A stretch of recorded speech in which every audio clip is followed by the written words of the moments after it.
सुख झाले ओ साजन सुख झाले ओ साजन सुख झाले ओ हा तो हा विठ्ठल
ज्ञानदेवा श्रेष्ठ मूर्ती ज्ञानदेवा श्रेष्ठ मूर्ती ज्ञानदेवा चक्रमूर्ती ज्ञानदेवा चक्रमूर्ती ज्ञानदेवा चक्रमूर्ती ज्ञानदेवा चक्रमूर्ती तुम्ही बैसोनी अंतरी तुम्ही बैसोने अंतरी तुम्ही बैसोनी अंतरी बैसोने अंतरी मज जागवा निर्धारी मज जागवा निर्धारी जागवा श्री हरी मज जागवा श्री हरी मज जागवा श्री हरी तुम्ही सत्ताधारी तुम्ही सत्ताधारी तुम्ही सत्ताधारी तुम्ही सत्ताधारी प्रपंच करावा बाहेर प्रपंच करावा बाहेर करावा बाहेर प्रपंच करावा प्रपंच करावा बाहेर तुम्ही बैसोनी अंतरी बैसोने अंतरी तुम्ही बैसोनी अंतरी बैसोने अंतरी जागवा निर्धारी मज जागवा निर्धारी जागवा श्री हरी मज जागवा श्री हरी मज जागवा श्री हरी श्रेष्ठ ज्ञान देवा ज्ञान देवा श्रेष्ठ ज्ञान देवा श्रेष्ठ ज्ञान देवा एका जनार्दनी आठवा एका जनार्दनी एका आठवा जनार्दनी राघवा एका जनार्दनी राघवा एका जनार्दनी राघवा तुम्ही बैसोनी अंतरी तुम्ही बैसोने अंतरी तुम्ही बैसोनी अंतरी बैसोने अंतरी मज जागवा निर्धारी मज जागवा मज निर्धारी जागवा निर्धारी मज जागवा निर्धारी मज जागवा निर्धारी मज जागवा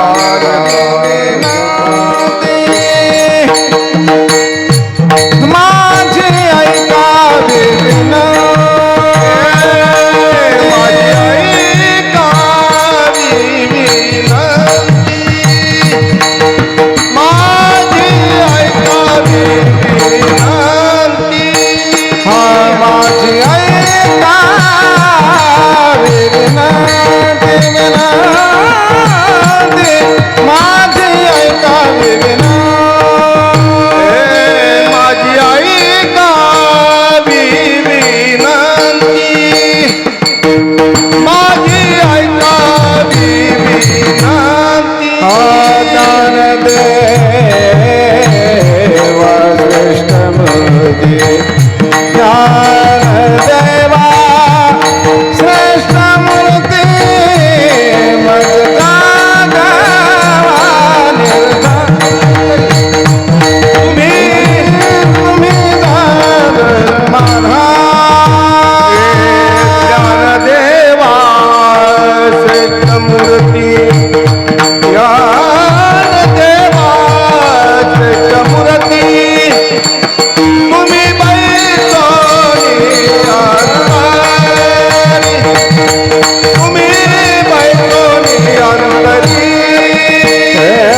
माझी ऐकावी विनंती ज्ञानदेवा श्रेष्ठ मूर्ती तुम्ही बैसोने अंतरी मज जागवा निर्धारी तुम्ही सत्ताधारी प्रपंच करावा बाहेरी तुम्ही बैसोने अंतरी मज जागवा निर्धारी श्रेष्ठ ज्ञानदेवा एका जनार्दनी आठवा तुम्ही बैसोने अंतरी मज जागवा निर्धारी. शांतीब्रह्म एकनाथ महाराजांचा ज्ञानोबरायांची ज्ञानोबराच्या साहित्याची महती सांगणारा अभंग आहे.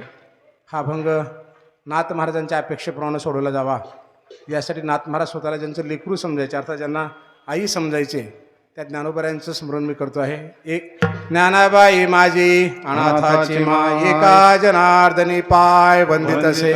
ज्ञानोबरायला आई म्हणायचे माय म्हणायचे अर्थात ज्ञानोबरायांचे लेकरू आहेत नाथ महाराज. ज्ञानोबरायचं स्मरण केलं की लेकराचा अभंग निश्चितच 100% त्यांच्या अपेक्षेप्रमाणे सोडवलं जातं असं मला वाटतं. मी ज्ञानदास आहे माऊलींचा दास आहे म्हणून माऊलीचं स्मरण करतो आहे. श्रीगुरु सारिखा असता पाठे राखा इतरांच्या लेखा कोण करी राजे याचे कांता काय भीक मागे मनाची आजोगी सिद्धी पावे कल्पतरू तळवटी जो कोणी बैसला काय वाणी त्याला सांगे जोजी राजे याचे कांता काय भीक मागे मनाची आजोगी सिद्धी पावे ज्ञानदेव म्हणे तरलो तरलो आता उद्धरलो गुरु कृपे राजे याचे कांता काय भीक मागे मनाची आजोगी सिद्धी पावे ज्ञानदेव म्हणे तरलो तरलो आता उद्धरलो गुरु कृपे राजे याची कांता काय भीक मागे मनाची आजोगी सिद्धी पावे. पांडुरंगा करो प्रथम नमन पांडुरंगा करो प्रथम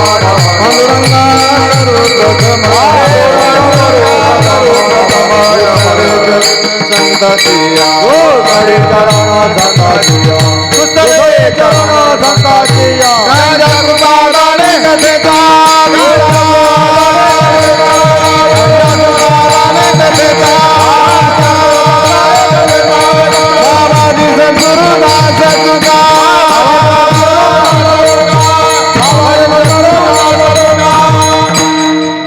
माझी ऐकावी विनंती ज्ञानदेवा श्रेष्ठ मूर्ती तुम्ही बैसोने अंतरी मज जागवा निर्धारी तुम्ही सत्ताधारी प्रपंच करावा बाहेरी तुम्ही बैसोने अंतरी मज जागवा निर्धारी श्रेष्ठ ज्ञानदेवा एका जनार्दनी आठवा तुम्ही बैसोने अंतरी मज जागवा निर्धारी.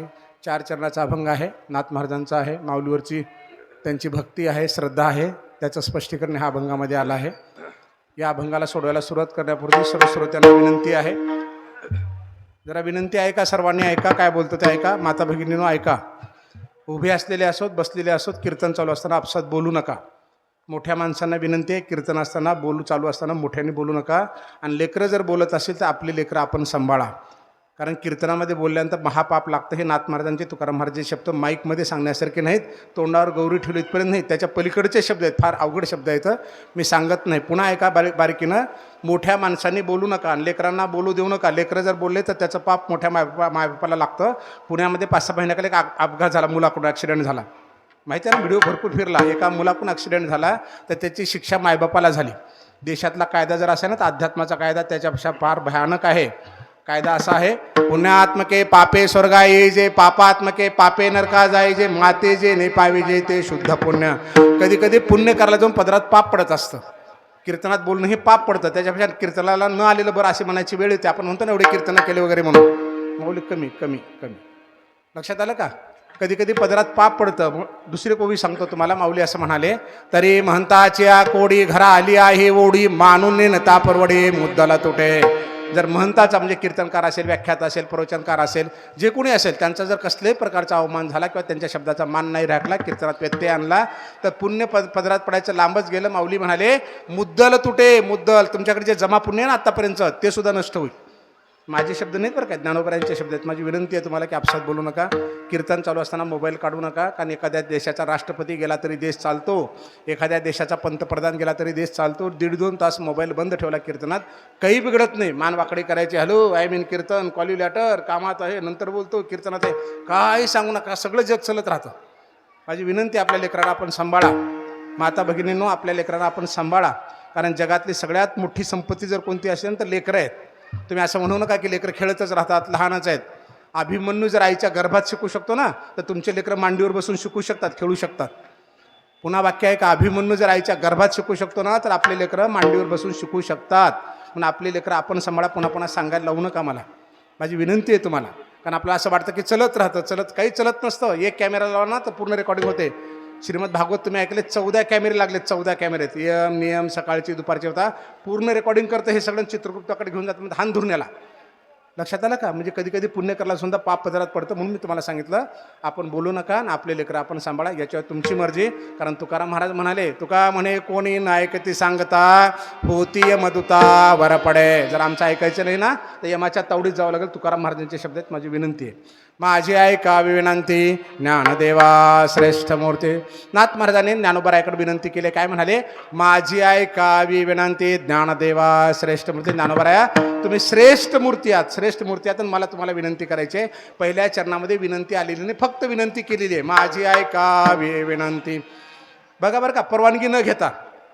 आपण खेडेगावातले माणसं आहोत. एखाद्या ऑफिसला आपल्याला जायचं असतं, तहसील ऑफिसला, DYSP ऑफिसला किंवा कलेक्टर ऑफिसला जायचं असतं. आपण तिथून कोणाचा परिचय काढतो की उद्या साहेब आहेत का, आम्हाला वेळ मिळेल का, आम्हाला भेटायचं होतं, आमच्या गावचं निवेदन होतं, टँकर पाहिजे, रस्ता पाहिजे, काय ते आपलं काम आहे, बरोबर ना. आपण काय करतो, अगोदर त्यांची माहिती काढतो, साहेब आहेत का, आणि त्यांच्या PA कडनं वेळ घेतो.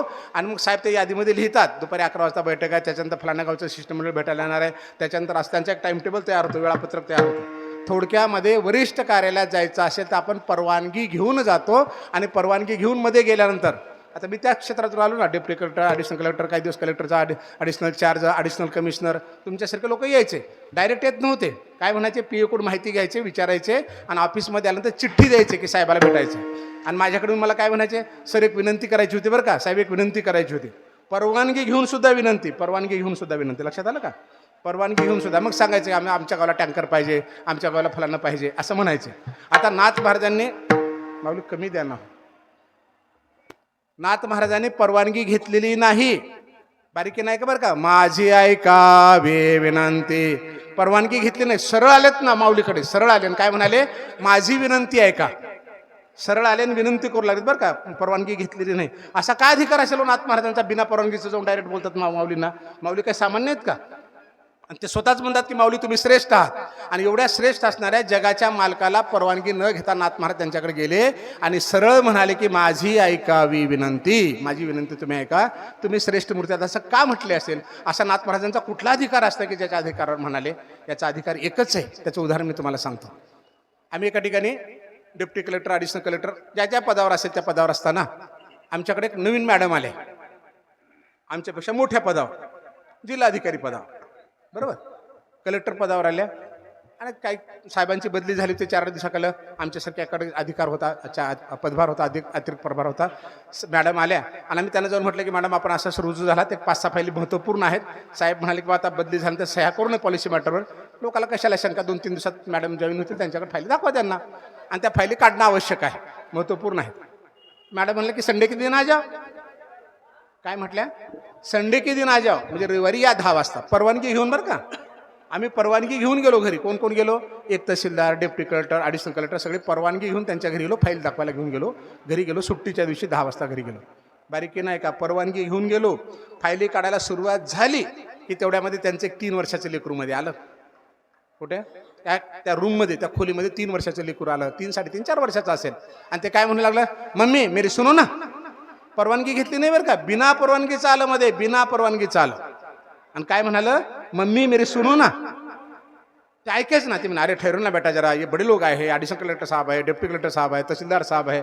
पण ते ऐके ना, मेरी मम्मी सुनो ना. आम्ही म्हटलं मॅडम त्याचं ऐकून घ्या, कारण त्याला काही परवानगीची गरज नाही. कारण ते कोण होतं? हो, आईचं लेकरू होतं. आई कलेक्टर आहे, कमिशनर आहे, मंत्री आहे, पंतप्रधान आहे, त्याला काही देणेघर नाही. त्याची आई आहे ना, आणि त्याच्या आईला परवानगी शिवाय ते बोलू शकतो. कुठेही आई तिथं असेल तिथं बेशक जाऊ शकतं, कारण ते आईचं लेकरू आहे. नात अनाथाची माय ज्ञानाबाई माझी, अनाथाची माय ज्ञानाबाई माझे, अनाथाची माय ज्ञानाबाई माझी, अनाथाची माय एका जनार्दनी माय वंदित से, वंदित से जनार्दनी माय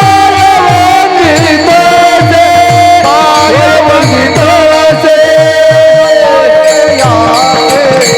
तुळाचा विचार पाय याचे, तुळाचा विचार ना पाय याचे, तुळाचा विचार ना पाय याचे, तुळाचा विचार.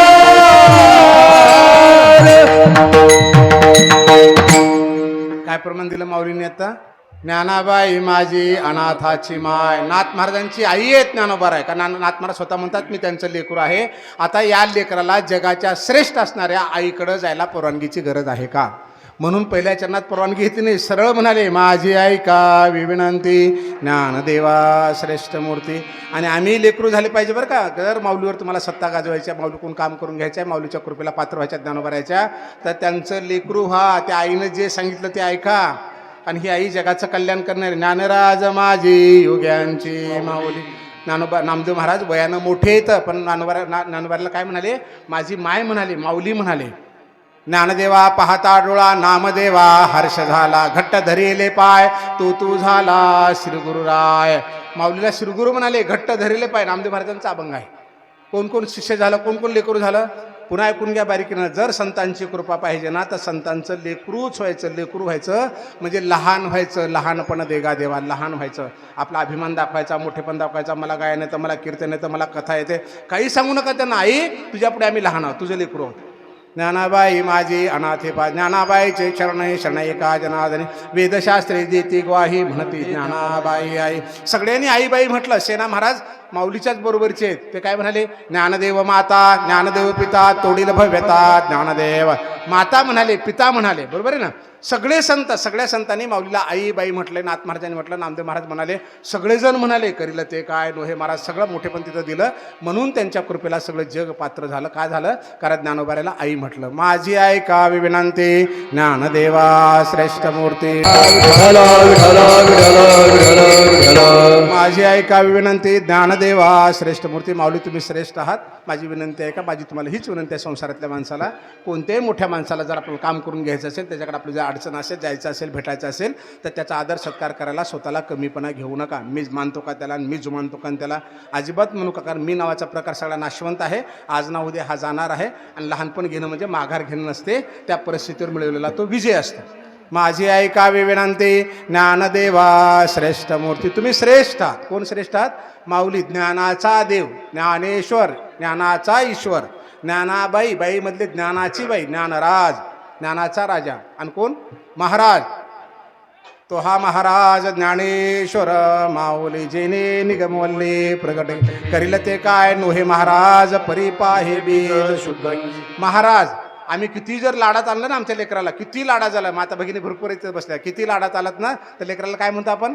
माझा राजा म्हणतो, महाराजा नाही म्हणत आपण. माझा राजा म्हण ना महाराजा. महाराज फक्त इथेच. तो हा महाराज ज्ञानेश्वर माऊली करेल ते काय नोहे महाराज. आणि त्यांना महाराजच म्हटलं. काय म्हटलं? कारण ती जगाची आहे. माझी ऐकावी विनंती ज्ञानदेवा श्रेष्ठ मूर्ती. तुम्ही श्रेष्ठ आहात. का श्रेष्ठ आहात? त्याचं कारण आहे की ज्ञानोबा हे महाविष्णूचा अवतार आहेत. आणि जनाबाई सांगते आपणाला, महाविष्णूचा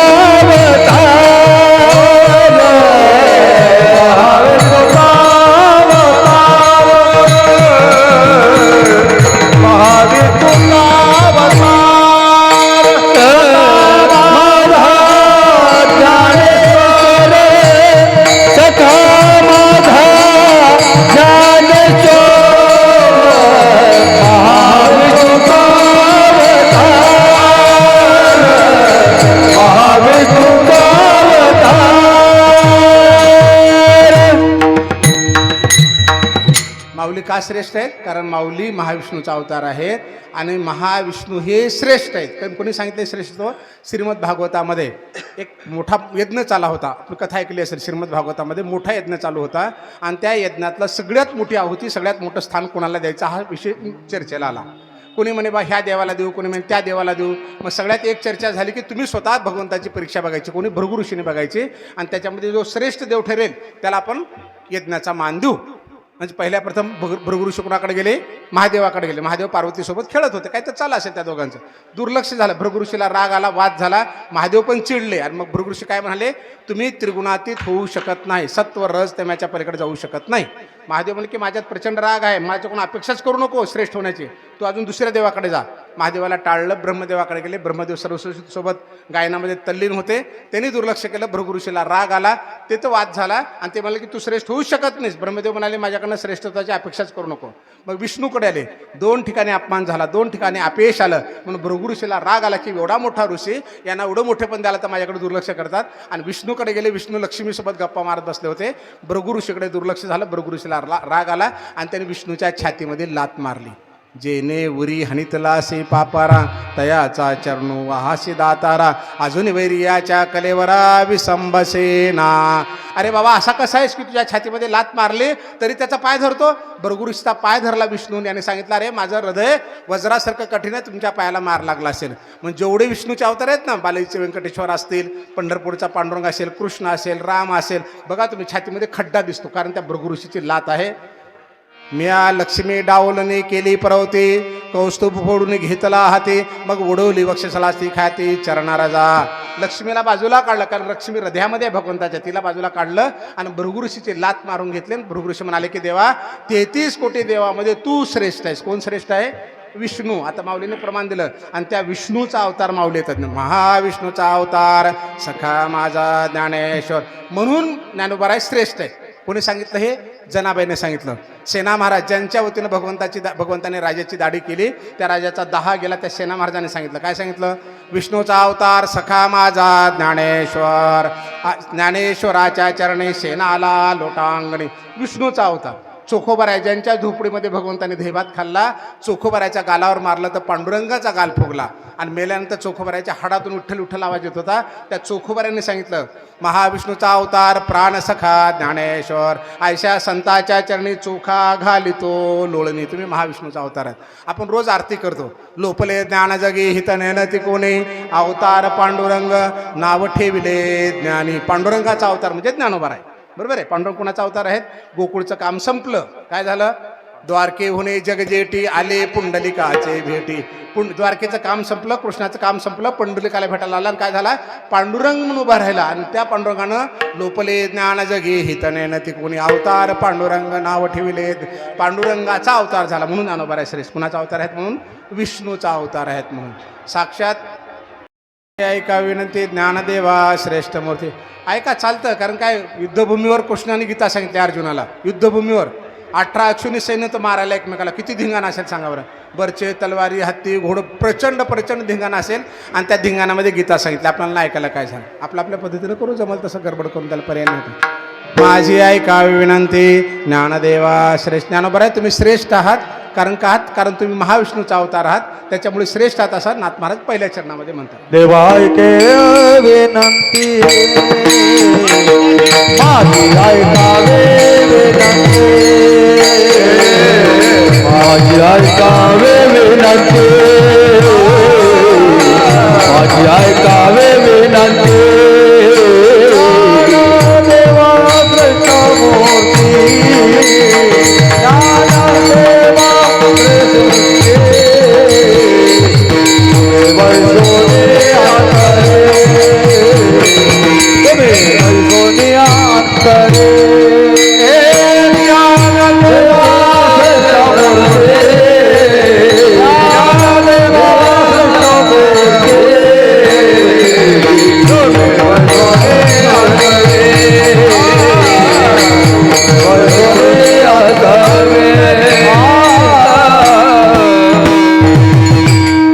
माझी ऐकावी विनंती, ज्ञानदेवा श्रेष्ठ मूर्ती. माऊली तुम्ही श्रेष्ठ आहात.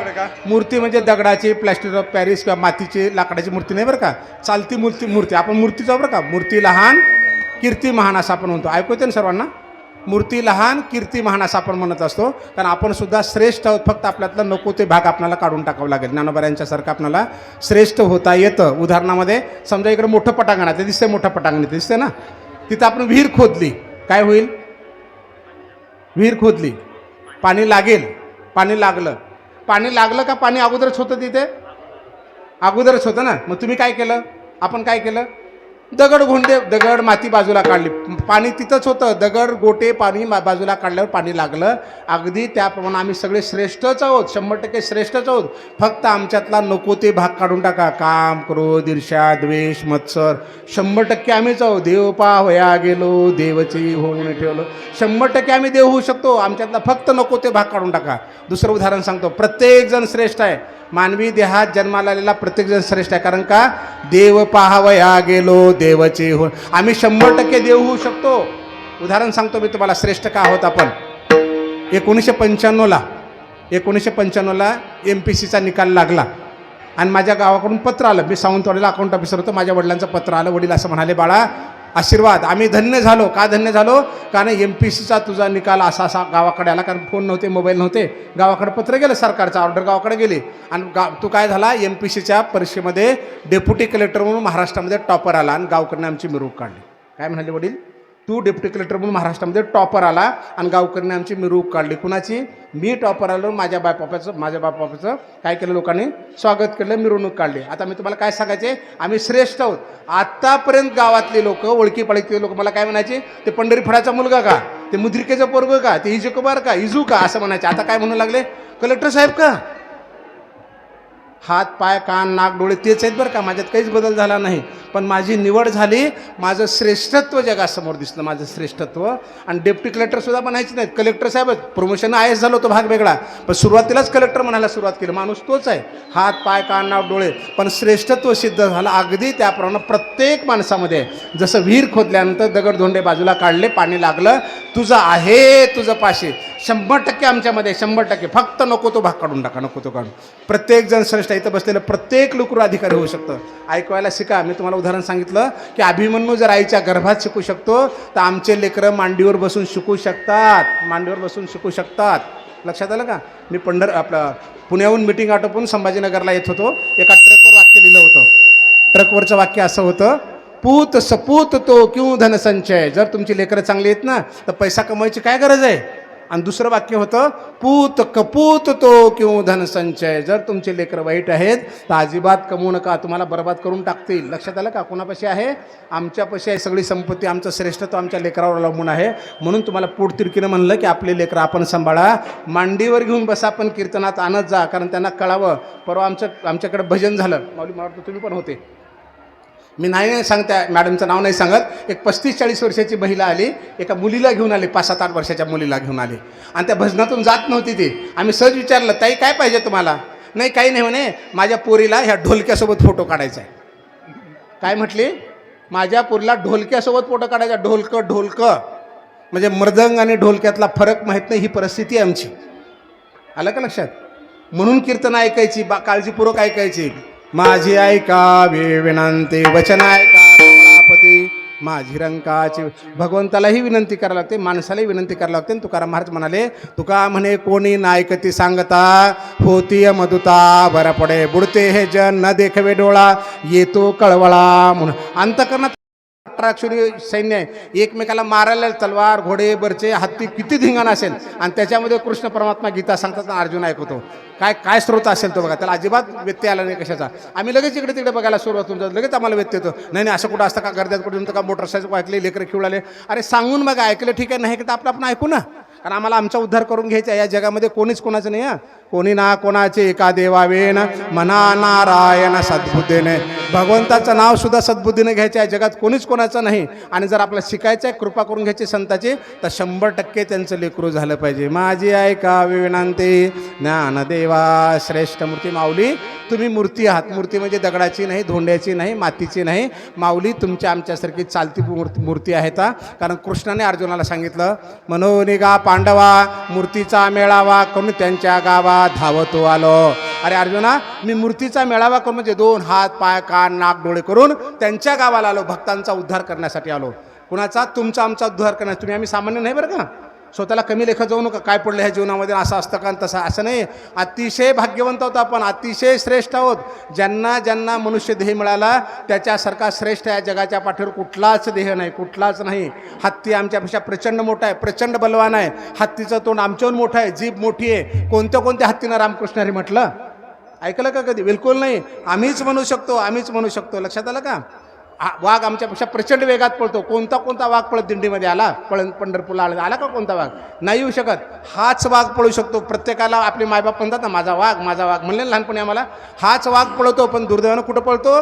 पंढरपूरला पळायच्या ऐवजी भावाचा बांध फोडायला पळतो, विहिरीचा रस्ता अडवायला पळतो, किटकॅट काढायला पळतो, शेतातला काय तर फुकून द्यायला पळतो, नुकसान कर. तिकडं नाही पळायचं. यारे लहान थोर, इकडे या बाबांनो, इकडे या. कुठे या? इथं उद्धार करून गेला, इकडे या. माझी ऐकावे विनंती, ज्ञानदेवा श्रेष्ठ मूर्ती. आमच्यासारखा जगाच्या पाठीवर श्रेष्ठ साक्षात देवसुद्धा नाही. काय म्हटलं मी? स्वर्गातले देवसुद्धा नाहीत आमच्या एवढे श्रेष्ठ. आम्ही इतके श्रेष्ठ आहोत सगळे दिवस बसलेले. आमचा देह, आमची मूर्ती त्या देवलोकापेक्षा श्रेष्ठ आहे. जर आम्ही श्रेष्ठ नसतो ना, त्या स्वर्गातल्या लोकांनी मृत्यूलोक मागितलाच नसता. स्वर्गीचे अमर विचिताती देवा, स्वर्गीचे अमर विचिताती देवा, स्वर्गीचे अमर विचिताती देवा, स्वर्गीचे अमर विचिताती देवा. लोकी भावा जन्मा, लोकी भावा जन्मा, मृत्युलोकी भावा जन्मा. स्वर्गीचे अमर इच्छिताती देवा, मृत्यूलोकी भावा जन्मामा. नारायण नामे होऊ जीवनमुक्त, कीर्तन अनंत गाऊ गीते. कारण माणसासारखा देह श्रेष्ठ नाही.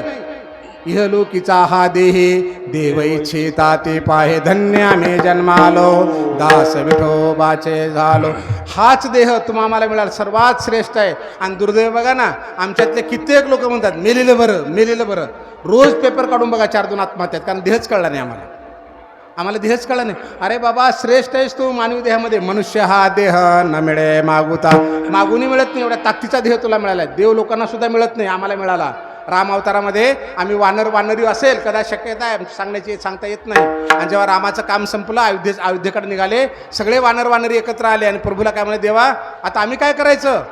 जेव्हा रावणानं फार माजवलं होतं ना खाले, तेव्हा सगळे देवी लोक गेले होते भगवंताकडे, विष्णूकडे. आणि काय म्हणाले, देवा त्या रावणाला नीट करायला जन्म घ्या ना. ते म्हणे मी रामाचा अवतार घेतो. महादेव तिथे आले, ते म्हणाले मी हनुमंताचा अवतार घेतो. अंजनीच्या तपासाठी, अंजनीच्या तपासाठी, अंजनीच्या तपासाठी, अंजनीच्या तपासाठी, अंजनीच्या तपासाठी. महारुद्र आले कोटी, महारुद्र आले कोटी, अंजनीच्या तपासाठी, अंजनी 33 कोटी देव म्हणाले की आम्ही काय करायचं. विष्णूने सांगितलं तुम्ही वानर आणि वानरी म्हणून सोबत या आणि मला मदत करा युद्ध करायला वगैरे. लक्षात आलं. तेव्हा आपण वानरी म्हणून जन्माला आलो. अयोध्येला राम निघाले तेव्हा सगळे आम्ही एकत्र गेलो वानर आणि काय म्हणलं प्रभू आता आम्ही काय करायचं. ते म्हणजे मी आता कृष्ण होणार आहे आणि तुम्ही काय करा कृष्ण अवतारमध्ये गोपाळ गोपी म्हणून जन्माला या. कृष्णाचा अवतार संपला ते गेले मामाकडे कंसाकडे गेले तर आम्ही सगळे गोपाळ एकत्र झालो गोपी एकत्र झालो. काय म्हणालो मग तुकाराम महाराज सांगतात उपजून या पुढती येऊ खाला खाऊ दैभाव. आता काय करू आपण पुन्हा जन्माला येऊ. काय म्हणून येऊ वारकरी म्हणून येऊ. तुमच्या आमच्यासारखे वारकरी म्हणून जन्माला येऊ. कारण कृष्णानंतर माऊली काय झाले विठ्ठलाचा अवतार झाला. विठ्ठला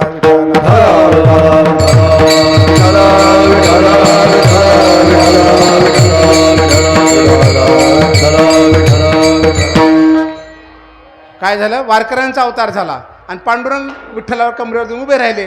आता पांडुरंगाने काय केलं मी लोकांना बोलू शकत नाही वारकऱ्याला. लोपले ज्ञान जगे हित नाही ते कोणी अवतार पांडुरंग नाव ठेविले ज्ञाने. मग ज्ञानोबरायचा अवतार घेतला कशासाठी तुम्हा आम्हाला बोलण्यासाठी ज्ञानविषयी सांगण्यासाठी गीता सांगण्यासाठी हरिपाठ सांगण्यासाठी अवतार घेतला. कारण आम्ही वारकरी आहोत ना आमच्यासोबत माऊली आहे आणि ते श्रेष्ठ आहेत. माझी आहे का विनंती ज्ञानदेवा श्रेष्ठ मूर्ती माऊली श्रेष्ठ आहेत.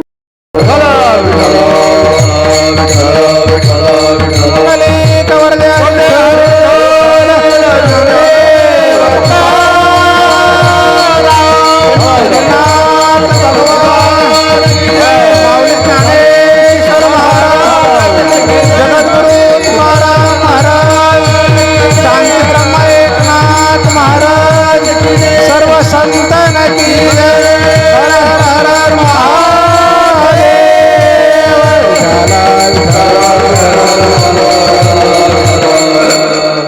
माझी ऐकावी विनंती ज्ञानदेवा श्रेष्ठ मूर्ती. मी तुम्हाला सांगितलं की ज्ञानोबराय श्रेष्ठ आहे तर 100% आम्ही सगळेजण श्रेष्ठ आहोत. फक्त आपल्यातला नको ते भाग काढून टाका. मेलेलं बरं म्हणू का काम क्रोध ईर्ष्या द्वेष मत्सर काढून टाका. जगाच्या पाठीवर असा तुम्हाला कोणी भेटणार नाही की तुमच्या डोक्यावर हात ठेवला आशीर्वाद दिला आणि तुमच्यातलं सगळं निघून गेलं. ज्याचं त्यालाच करावं लागतं. जगात कोणीच कुणाची सोडून करत नाही. ज्ञानोबराय म्हणूनच म्हणतात आपुली आपण तुम्ही वैजोनी आपुली आपण आपुली आपण कर जोडवान आपुली आपण कर जोडवान आपुली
तर मी आपल्याला विनंती केली सर्वांना की आम्ही सुद्धा देव पावया गेलो देवची होऊन ठेलो. राम म्हणता रामाचे होईजे पदी बैसोने पदवी घे. आम्ही राम म्हणता राम होऊ शकतो देव पण होऊ शकतो. आपल्या मुलांच्या शाळेमध्ये कार्यक्रम असतात कृष्ण किंवा रामाचा नाटक वगैरे असतो किंवा त्यांचं जयंती वगैरे असते. तर आपण आपल्या मुलीला पण राम करतो आणि मुलाला पण राम करतो. मुलीला पण कृष्ण करतो आणि मुलाला पण कृष्ण करतो.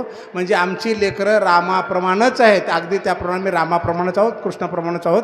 फक्त आम्ही श्रेष्ठ का होत नाही कारण नको त्या गोष्टी आपण धरून बसलेल्या आहेत. काम क्रोध ईर्ष्या द्वेष मीपणा अहंकार त्याच्यामुळे आम्हाला राम होता येत नाही. जगी आला असे माणूस म्हणून जाता ना जा देऊन तुझीच करणे ठरविल तुझला राम वा रावण. आम्ही जन्माला आलो ना आम्ही राम पण होऊ शकतो आणि रावण पण होऊ शकतो. आमच्या हातात आहे काय व्हायचं. तर इथं बसलेलं प्रत्येक लेकरू मांडीवरचा असेल पोटातला असेल की खेळत असलेला असेल 100% सांगतो तुम्हाला त्याच्यात श्रेष्ठत्व आहे. ते तहसीलदार होऊ शकतं PSI होऊ शकतं इंजिनियर होऊ शकतं डॉक्टर होऊ शकतं. फक्त नको तो भाग काढून टाका. आम्ही ग्रामीण भागातल्याच आहोत आणि 2 चक्कर आणि 4 चक्कर आणि आमच्यानं कसं होतं. अजिबात म्हणू नका. श्रेष्ठ तर सगळ्यामध्ये भरलेलं आहे. 100% आम्ही होऊ शकतो. माझी ऐका विनंती ज्ञानदेवा श्रेष्ठ मूर्ती. इथं बसलेली 2 हातापायाची प्रत्येक स्त्री असो पुरुष असो आम्ही श्रेष्ठ आहोत. फक्त नको तो भाग काढून टाका. जगाला मोठेपण दाखवण्याचा प्रयत्न करण्यापेक्षा आपल्या अंतरंगात बघा. अंतरीची घेतो गोडी पाहे जोडी भावाची. फक्त त्याला अंतरंग लागतं आणि जगात जगण्यासाठी बुद्धी दाखवण्यासाठी कार्य करण्यासाठी अंतरंग शुद्ध झालं ना सगळं सोपं आहे जगामध्ये. आणि अंतःकरण जर शुद्ध नसेल ना तर काहीही करा सगळं अवघड आहे. भगवंतसुद्धा भक्ती स्वीकारत नाही. आणि जर भगवंतांनी भक्ती स्वीकार आपली इच्छा असेल आपल्या जीवनामध्ये आनंद मिळा वाटत असेल तर 100% तुम्हाला माहीत असलेला आपल्यातला नको तो भाग बेशक टाकून द्या. कोणता? जसं विहीर खोदली ना तुम्ही पाणी लागलं म्हणला तुम्ही पाणी लागलं नाही पाणी तिथंच होतं. फक्त तुम्ही नको तो भाग काढला. अगदी त्याप्रमाणे आपल्याला नको तो भाग काढा. हनुमंतरायाच्या पोटामध्ये भगवंत आहेत. सावता महाराजाच्या तर आमच्यात नाही का? आमच्यात पण आहेत. तुझं आहे तुझं पाशी 100% यश आमच्यात भरलेलं आहे. फक्त नको तो भाग काढायचा. आम्ही श्रेष्ठ होऊ शकतो. माझी ऐकावी विनंती ज्ञानदेवा श्रेष्ठ मूर्ती. एक उदाहरण सांगतो मी तुम्हाला. माझं स्वतःचं सांगितलेलंच आहे उदाहरण. पण 100% हे सत्य आहे की आमच्यातला कुठलाही माणूस लहानातला लहान माणूससुद्धा चांगला होऊ शकतो मोठा होऊ शकतो. फक्त त्याच्यावर संस्कार व्हावेत आणि संस्कार करण्यासाठीची व्यासपीठं हीच आहेत. आणि या व्यासपीठामध्ये श्रोता म्हणून येत जा. श्रोता म्हणून येत जा. आम्हाला सगळं कळतं सांगायची गरज नाही. अजिबात म्हणू नका. डोक्यावरचं ओझं दिसतं त्याला कोणी हात लावू शकतो उतरवू शकतो. पण मनावरचं ओझं दिसतही नाही त्याला कोणी हाती लावू शकत नाही. त्याचं ताण नाव आहे ताण. हा ताण परिस्थितीमुळे कमी येतो मनस्थितीमुळे जास्त येत असतो. मनस्थितीमुळे म्हणून या मनाला शुद्ध करायचं. ज्याचा भाव शुद्ध झाला दुरी नाही देवत्याला. फक्त भाव शुद्ध करा. आणि भावाला पैसा लागत नाही. फक्त मानसिकता सकारात्मक करावी लागते आणि त्या मानसिकतेला सकारात्मक करायचं. याच क्षणाला ठरवून टाकायचं माझ्याकडनं जे चुका झाल्या ज्या चुका केल्या मी याच्यापुढे करणार नाही. ते एकटुने जे क्षणी अनुसरले गा माझे वाहने तेव्हाचे तयाचे चिंतवाने माझ्याचे पडले. माऊली म्हणतात ज्या क्षणाला तू असं म्हटलास की झाल्या चुका आता पुनरावृत्ती करणार नाही 100% मी चिंता करतो. एरवी तरी माझी या भक्ता आणि संसाराची चिंता काय समर्थाचे कांता कोरांना मागे. काही चिंता करायचं गरज नाही. तुझं सगळं मी बघतो म्हणले माऊली. पण काय झालं पाहिजे? नाथ महाराज जसं आईचं लेकरू झाले माऊलींचं लेकरू झाले त्याप्रमाणे आम्हाला लेकरू होता आलं पाहिजे. दाखवण्यासाठी नाही मोठेपणासाठी नाही प्रेमासाठी आशीर्वादासाठी लेकरू झालं पाहिजे. असा पहिल्याचा चरणाचा अर्थ एवढाच घेऊ आपण. आणि आता आपण दुसऱ्या चरणाकडे जाऊ. तुम्ही बैसोनी अंतरी तुम्ही बैसोनी अंतरी हो तुम्ही बैसोनी अंतरी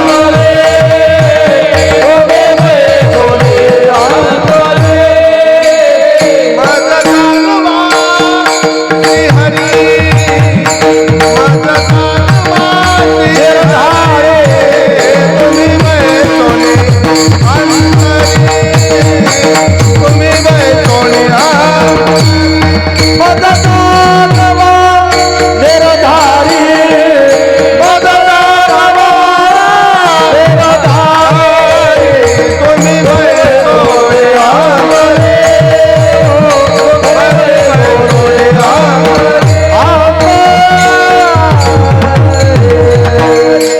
तुम्ही बैसोने अंतरी मज जागवा निर्धारे.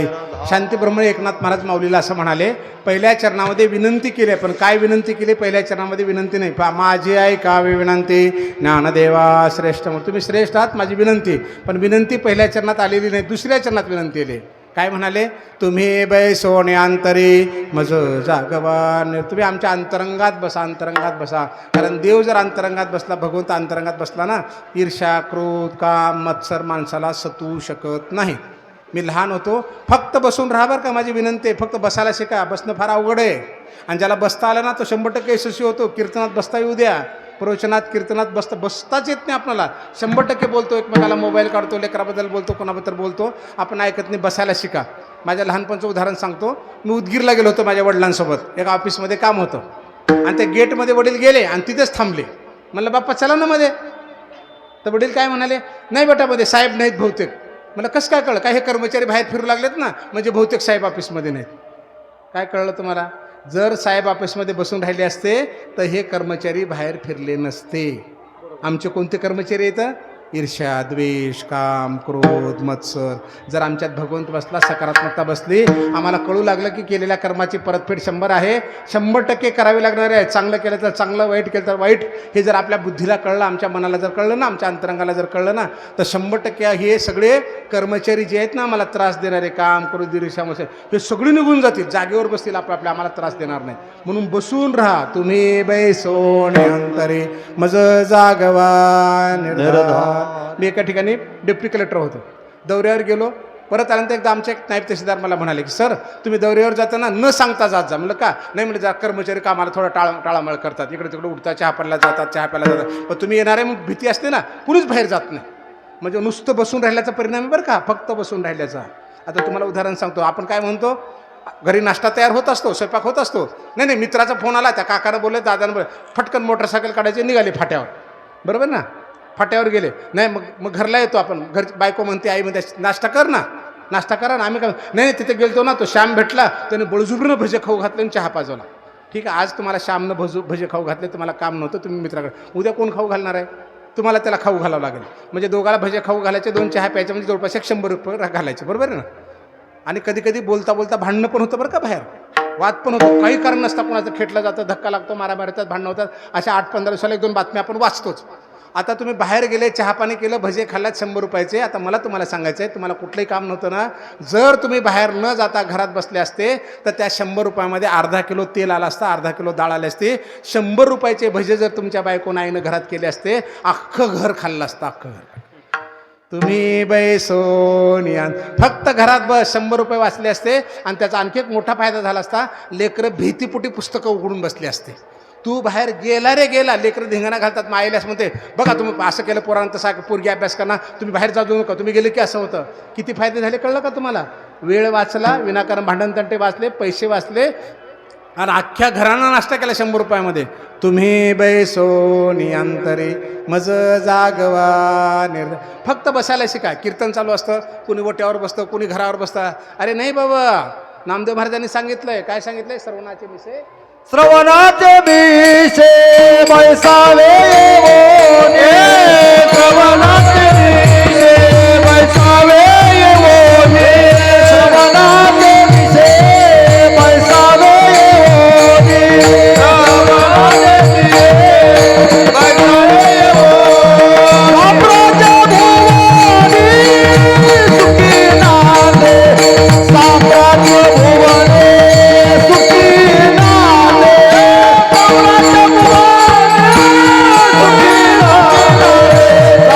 साम्राज्य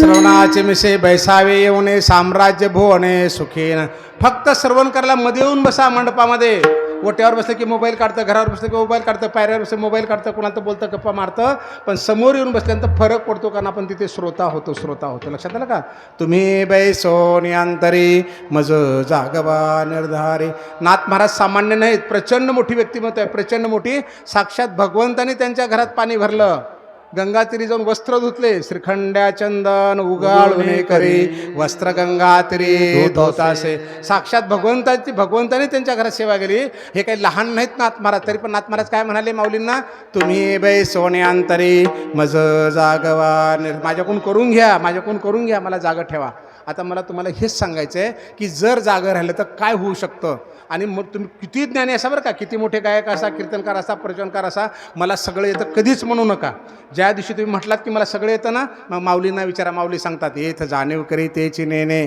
आथिलेपण मिरवी तेची उणे आम्ही झालो आहे सेजो म्हणे तो काहीच नोहे तो काहीच येत नाही म्हणले माऊली तुला ज्या दिवशी तू म्हणलास की मला सगळं येतं त्या दिवशी समज की तुला काहीच येत नाही मग काय केलं पाहिजे हे मोठेपण टाकून दिलं पाहिजे म्हणून थोरपण परा सांडी जय वित्पत्ती आग विषय जय जगात धा कुठे होई जे ते जवळ एक माझे मोठेपण टाकून दे आणि लहानपण दे गा देवा धाकटं हो म्हणाले माऊली म्हणजे काय होईल अंतरंगात बसायला शिक अंतरंगात बसायला तुम्ही बैसोने अंतरी मज जागवा निर्धारी मनुष्य लोकामध्ये जन्माला आल्यानंतर ईर्ष्या द्वेष काम क्रोध अहंकार कमी अधिक प्रमाणामध्ये प्रत्येकाकडे येणार आहे कारण हा देह पंचतत्वातून निर्माण झाला आहे पंचतत्वातून आणि ह्या पंचतत्वाला त्रास देणारा कली काल माया आहे त्याच्यामुळं कमी अधिक प्रमाणामध्ये संतांना सुद्धा यांचा त्रास झाला आहे म्हणून नाथ महाराज म्हणाले की तुम्ही हृदयातून बसा अहो आपल्याला तर नाही नाथ महाराला जागा करावं लागत नाही, केवळ आपल्याला जागा करावं लागत नाही, साक्षात पांडुरंगाला सुद्धा जागा करावं लागतं. उठा पांडुरंगा आता दर्शन द्या सकला. उठा पांडुरंगा आता दर्शन द्या सकला.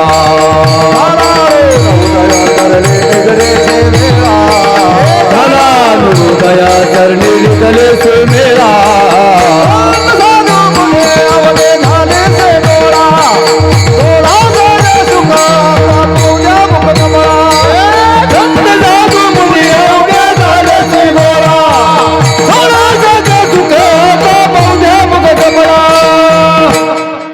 पांडुरंगाला सुद्धा जागा करतं. जागे करा रुक्मिणीवरा देव आहे निरसुरा. राही रुक्माबाई माते तुम्हा येऊ द्या दया. शेजे हलवणे जागे करा देवराया.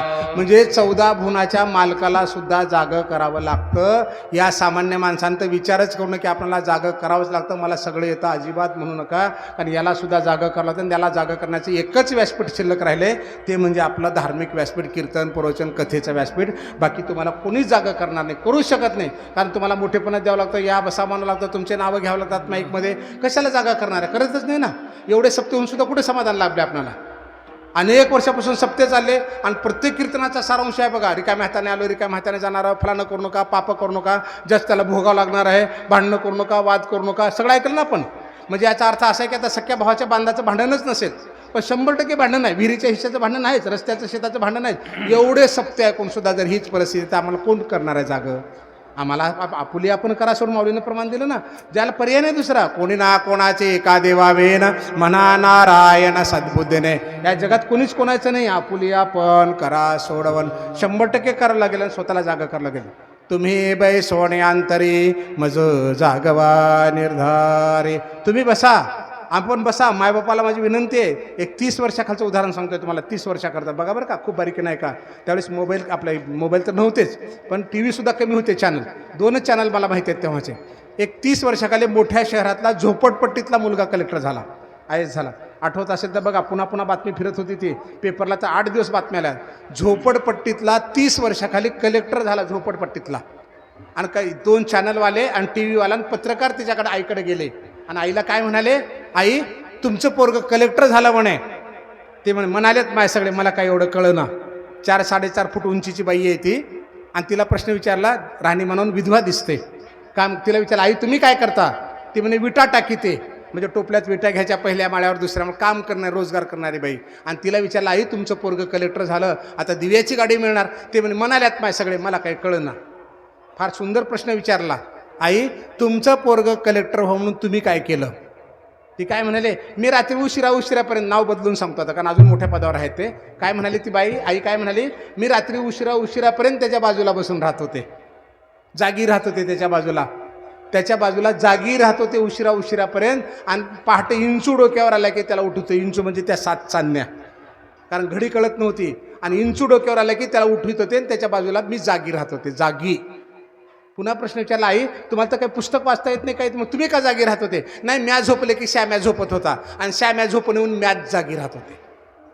समजा जर आई झोपली असती तर श्याम्या कलेक्टर झाला असता का? नाही ना.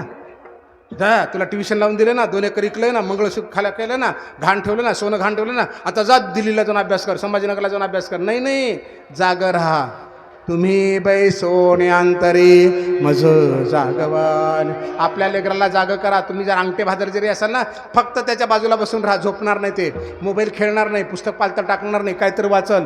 2 ते 3 मार्क होतील, 3 ते 4 मार्क होतील, 2 व्याख्याच्या 3 व्याख्या पाठवतील, डोक्यात काहीतरी ठेव. फक्त बाजूला बसून. नाही आम्ही ठेवलं त्याला मुंबईला, आता काही चिंता नाही. पुण्याला ठेवलं, 5 लाख भरले, 2 लाख भरले. अरे नुसत्या पैशावर जर कलेक्टर तहसीलदार झाले असते तर सगळे श्रीमंत माणसाचे लेकर कलेक्टर झाले असते ना.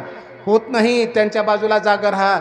जगातली सगळ्यात मोठी संपत्ती आपली लेकरं आहेत, सगळ्यात मोठी संपत्ती लेकरं आहेत. ट्रकवरचं उदाहरण सांगितलं, जर चांगले आहेत तर पैसा कमवायची गरज नाही, जर बिघडले तर काही कमवा, सगळं सत्यानाश केल्याशिवाय राहत नाही. मोबाईल खराब झाला, बाजारातून बदलून आणता येतो. टी व्ही खराब झाला, दुरुस्त करून आणता येतो. पण पोटची लेकरं जर खराब झाली तर जगाच्या पाठीवर तुमचे लेकरं बदलून देणारा बाजार नाही. का आहे कुठे? 100% नाही, कारण जागर राहा. तुम्ही बैसोनी अंतरी मज जागवान. त्या लेकराच्या हृदयात एवढं पक्क बसा की त्याला सारखं दिसलं पाहिजे, माझी आई कष्ट करते, माझा बाप कष्ट करते, त्या हृदयात जागा दिसली पाहिजे आणि तुमच्या कष्टाकडे बघून त्यांना अभ्यास केला पाहिजे. होईल ना? काय अवघड आहे? नव्हे ऐसे काही नाही अवघड, नाही कैवाड तो चोरी. या जगात अवघड असं काहीच नाही. तोपर्यंतच अवघड आहे जोपर्यंत आपण निश्चय करत नाही तोपर्यंत. तुम्ही बैसोने अंतरी मज जागवा निर्धारी विठाला.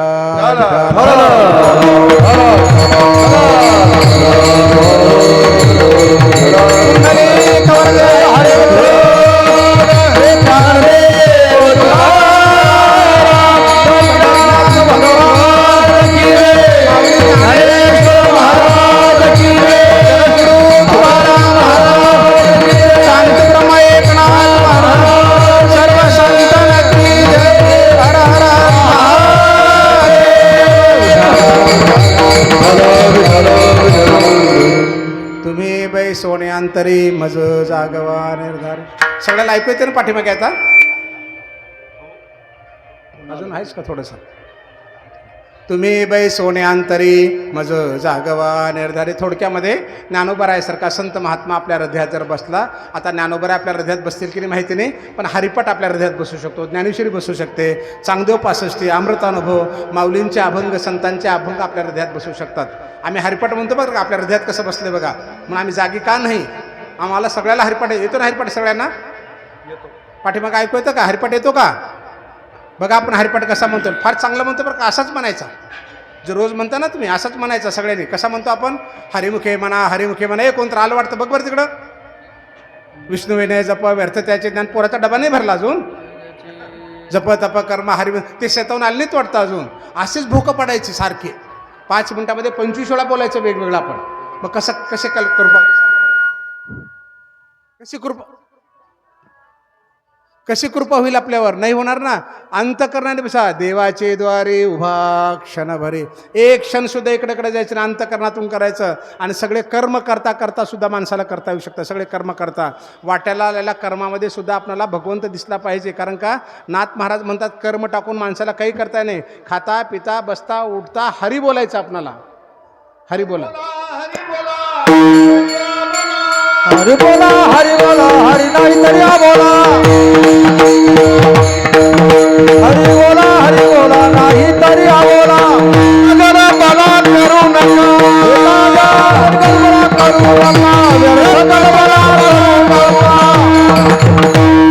म्हणजे कुठल्याही कर्माला कमी न लेखता आपल्या वाट्याला कर्म ज्याला अंतःकरणातून करता येतं.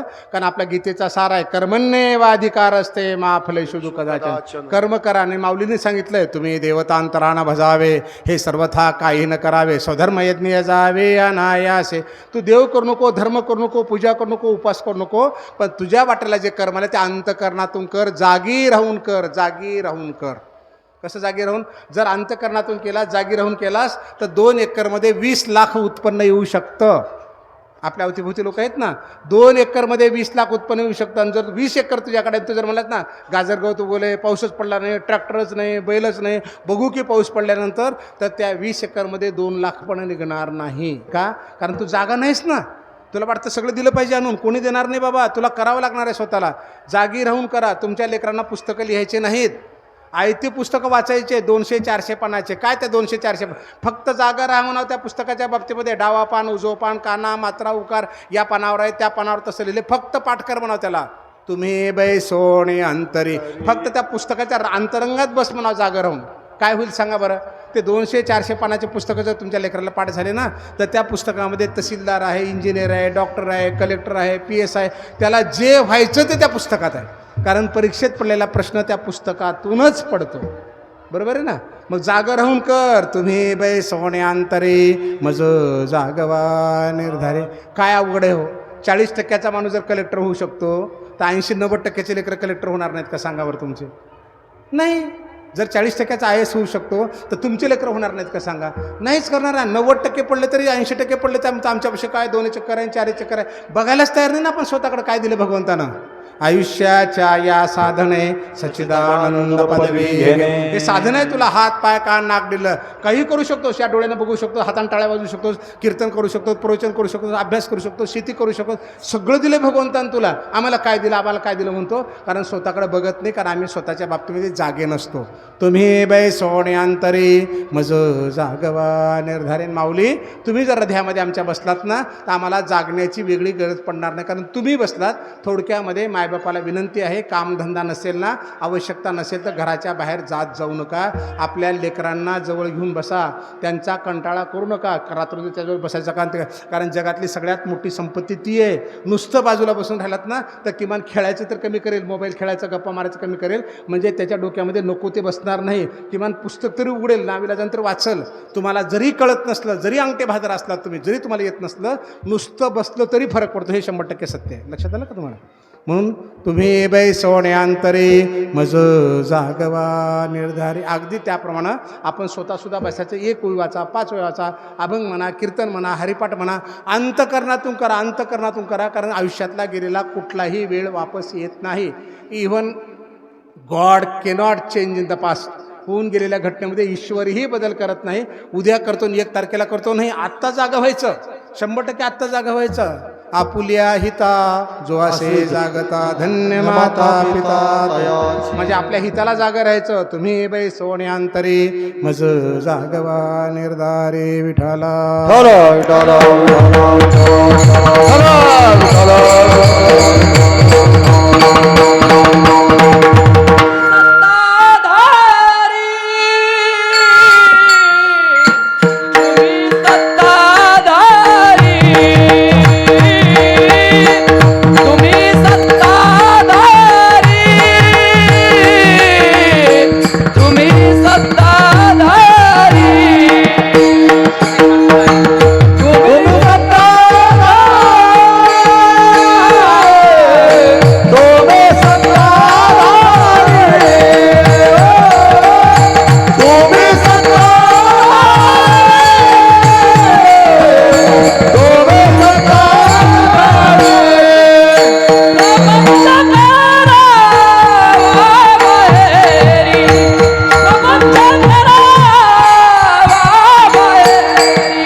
सत्ताधारी प्रपंच करावा बाहेर. माऊली तुम्ही सत्ताधारी आहात, कारण तुम्ही कोण आहात? श्रेष्ठ आहात, विष्णूचा अवतार आहात.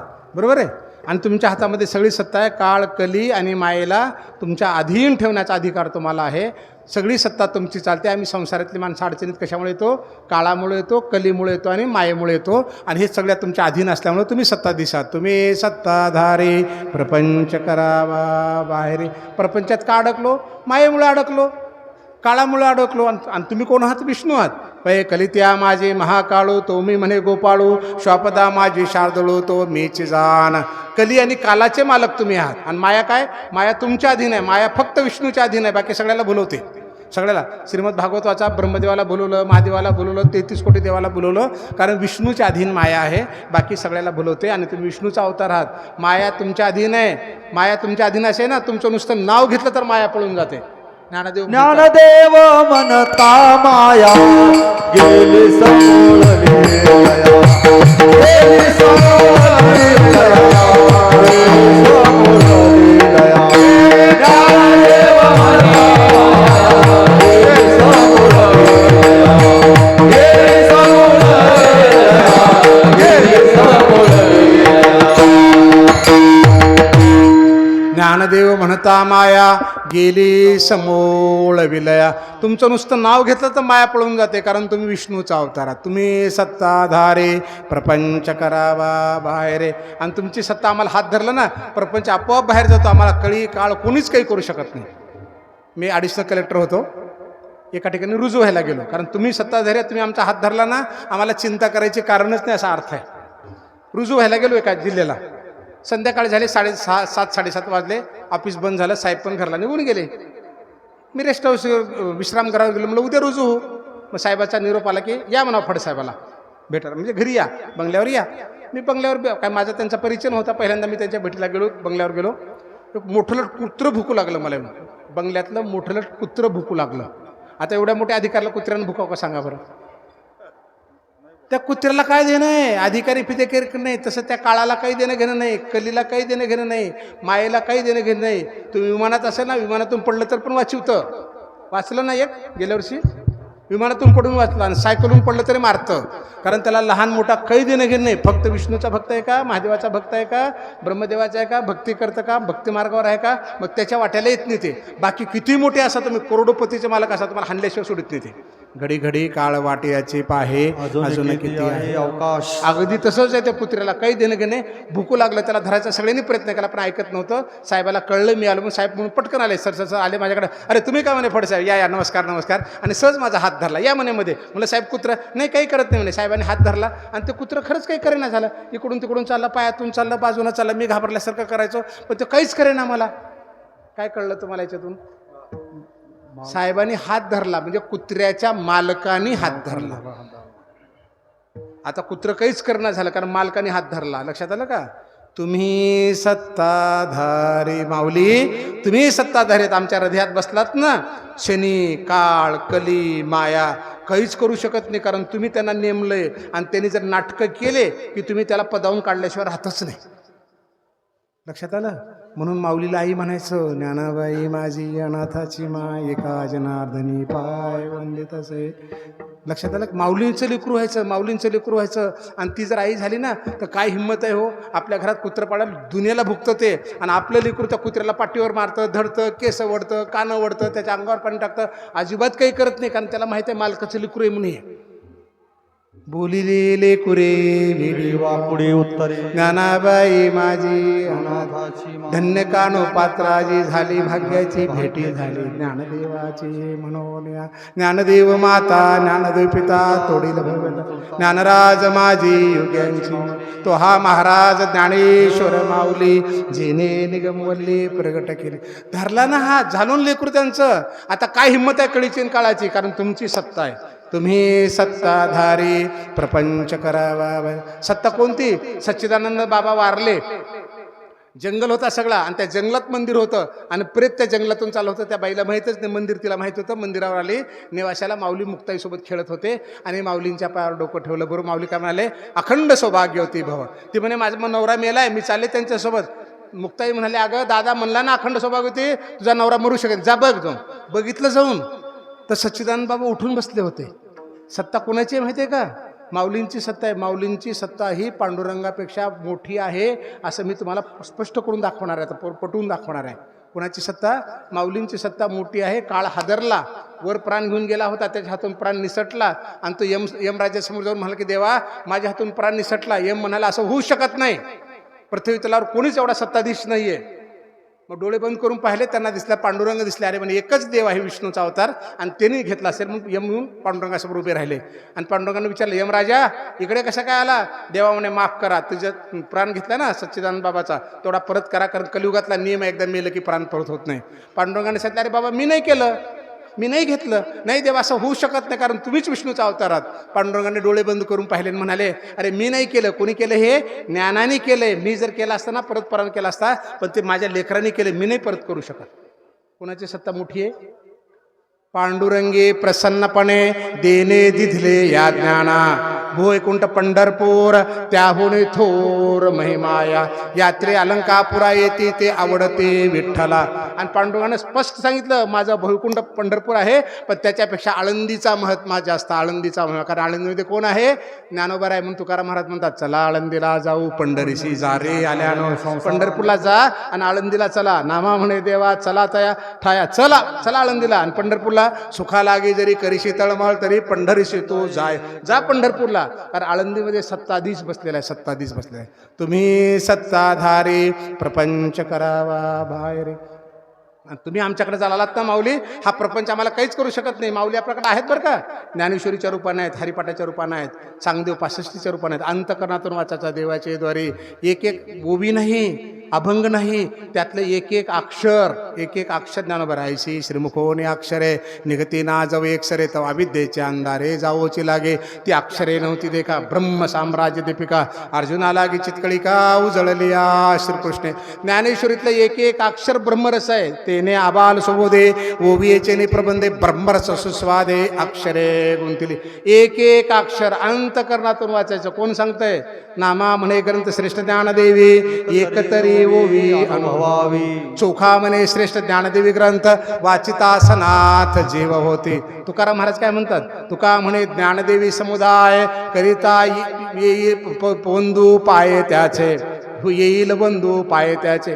जर तुझा हा शरीराचा समाधा हात पान कान नाक डोळे जर सगळे ज्ञानेश्वरीमध्ये आणलास ना, तुमच्या पायाचं वंदन करू. काय ज्ञानेश्वरी उणे तीही पाठविले धरणे. अरे ज्ञानेश्वरीमध्ये काय नाही माझ्याकडे यायला. तुकोबाराय म्हणाले, नाथ महाराज म्हणाले भाव धरून या वाची ज्ञानेश्वरी कृपा करी हरी.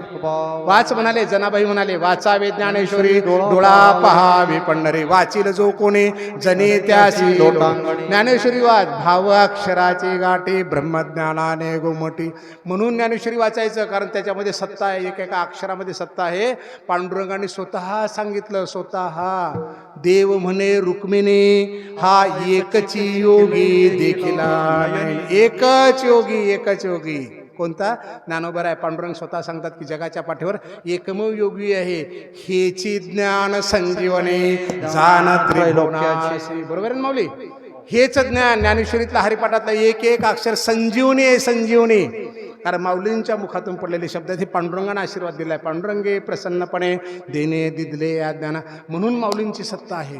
कुणाला उठवलं? सच्चिदानंदाला, सायांना उठवला, कमाल उठवला. सिर कट गए उठ गए कमाल, येतो संतोने कर दी धमाल. मुंडी तुटलेला कमाल उठला. कोणी उठवलं? माऊलीने उठवलं. संत साहित्य सांगता आम्हाला. जयसिंगपूरला आले. जयसिंगपूरमध्ये एका राजाला 10 मुली झाल्या होत्या आणि राजाने तंबी दिली बायकोला, जर 11वी मुलगी झाली ना तुला मारूनच टाकेन म्हणे. मुलगा मुलगी का माणसाच्या हातातला विषय का हो? अज्ञान वेडेपणा सगळा. 11वी मुलगीच झाली. ब्राह्मणाने आणि दाईनं सांगितलं चिंता नको राणे साहेब, आपण राजाला काहीतरी सांगू. आणि राजाला जाऊन सांगितलं की 12 वर्ष तुम्हाला तोंड बघता येणार नाही. मुलगा झालाय पण तुम्हाला 12 वर्ष तोंड बघता येणार नाही. राजा खुश झाला. ठीक आहे, मुलगा झाला ना 12 वर्षानंतर बघू. आणि त्या मुलीला कपडे घालून मोठे करू लागले. मुलाचे कपडे घालून, मुलाचे कपडे. आता 12 वर्ष होत आले. तिचं शरीर लक्षात येऊ लागलं मुलीचं आहे म्हणून. आता तिनं काय केलं? मी जर उघडकीला आले तर माझा बाप मलाही मारेल, आईलाही मारेल. किमान आई जगली पाहिजे, मी मेले तर मेले. म्हणून देह सोडण्यासाठी, आत्महत्या करण्यासाठी ती निघाली. कुठे? जंगलाकडे निघाली. आणि तिथून माऊलीची दिंडी चालली होती. पोराचे कपडे अंगावर होते आणि माऊलींच्या पायावर डोकं ठेवलं. किती शुद्ध भाव आहे बघा. असे मरायचे तसे मरायचे. संतांच्या पाया पडा. माऊलीच्या पाया पडली, पोराचे कपडे बघितले आणि माऊली काय म्हणाले? उठ रे बाबा. ती उठली. ती काय म्हणाली? मी बाबा नाही, मी बेबी आहे. मुक्ताई म्हणाली, अगं माझा दादा म्हणला ना तुला बाबा म्हणून, अरे म्हणला ना माझा बाबा दादा बाबा म्हणून, तू बाबाच आहे, जाऊन बघ. म्हणजे मुलीचा मुलगा, स्त्रीचा मुलस निमिष मात्रे, जी निमिष मात्रे देह पालटिला. म्हणा ना, निमिष मात्रे देह पालटिला.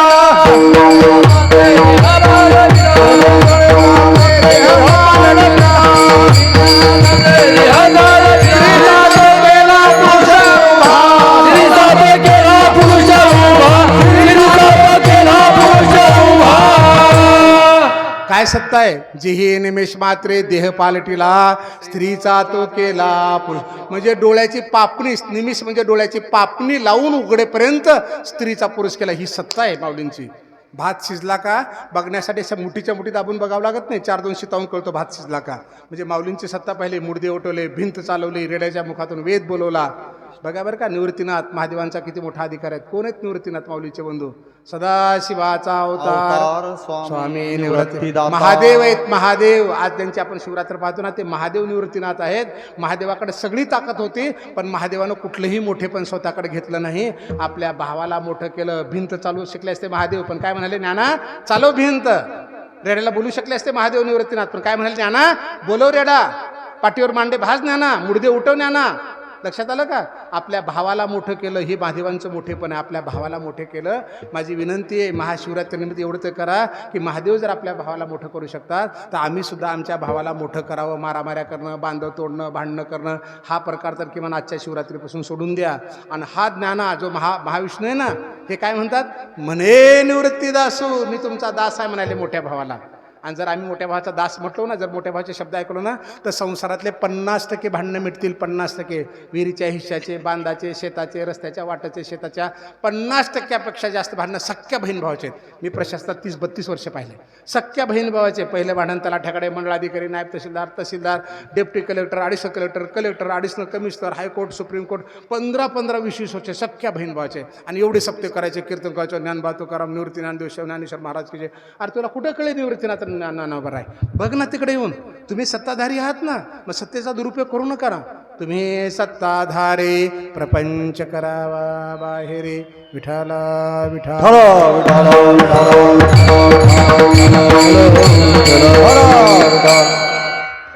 आता एक स्पष्टीकरण करणार आहे, बाकीच्या गोष्टी काही मी तुम्हाला सांगणार नाही. फक्त एकच स्पष्टीकरण, जे ज्ञानी लोक असतात संप्रदायामधले, त्यांचं म्हणणं असं असतं की आज मागणीपर अभंग घेतला पाहिजे. आणि मागणीपरचा अभंग कोणाकडे घेतला पाहिजे? महाशिवरात्र आहे तर महादेवाचा घ्यावा. पण मला असं वाटतं, जर मी महादेवाचा अभंग घेतला असतं तर महादेवाला आवडलं नसतं. मग पांडुरंगाचा घ्यावा. पांडुरंगाला पण आवडणार नाही. हेची दाना देगा देवा, हेची व्हावी माझी, असं आवडणार नाही. का आवडणार नाही? कारण पांडुरंगानं कुणाला मोठं केलं?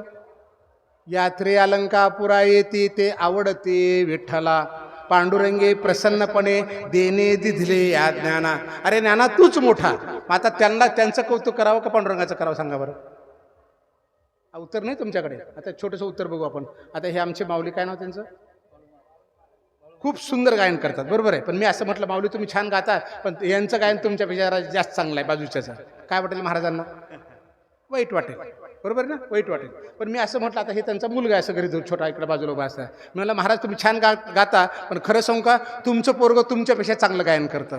आता काय वाटेल? बरं वाटेल का? बरं वाटेल ना. आता पांडुरंगाचं लेकरू कोण आहे हो? विठू माझा लेकरवाळा, पुढे चाले ज्ञानेश्वर. बरोबर आहे ना. अवघाचे संसार सुखाचा करण, आनंदे भरीन लोके, आनंदानं भरीन, आनंदानं. लेकरू येत लेकरू. माहेर कोणतं आहे? पंढरपूर आहे. विठ्ठल रुक्माई मायबाप आहेत. आता त्या मायबापाचा कौतुक करणारा अभंग घेऊ का त्यांच्या लेकराचा घेऊ? लेकराचा घेऊ, साधी गोष्ट आहे. आता दुसरं उदाहरण तुम्हाला सांगतो मी. तुमच्या गावामध्ये एक सावकार आहे श्याम नावाचा आणि गोविंद नावाचा. कल्पना करा, तुम्ही रोज जाऊन त्या श्यामकडून उधारी आणता. गाव सगळं खताला पैसे आणता, बियाला आणता, अजून कधी करता, उधाऱ्या पाधाऱ्या घेता, कोणाकडून श्याम सेट करून घेता. आणि एके दिवशी तुमच्या असं लक्षात आलं की हे श्याम सेट गोविंद सेट करून आणतात. सगळं कुठून आणतात?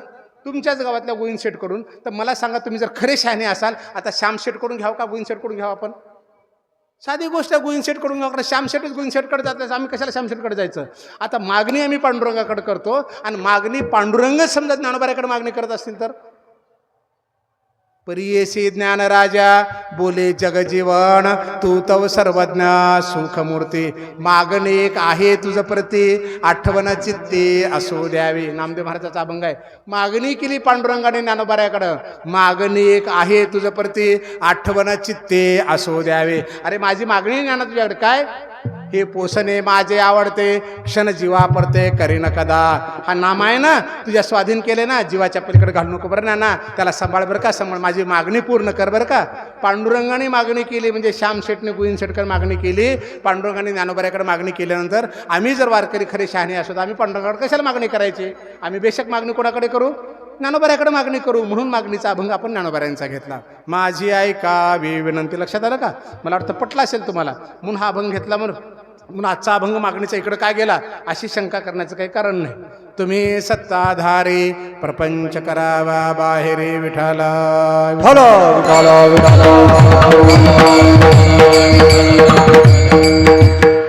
ज्ञान श्रेष्ठ ज्ञान देवा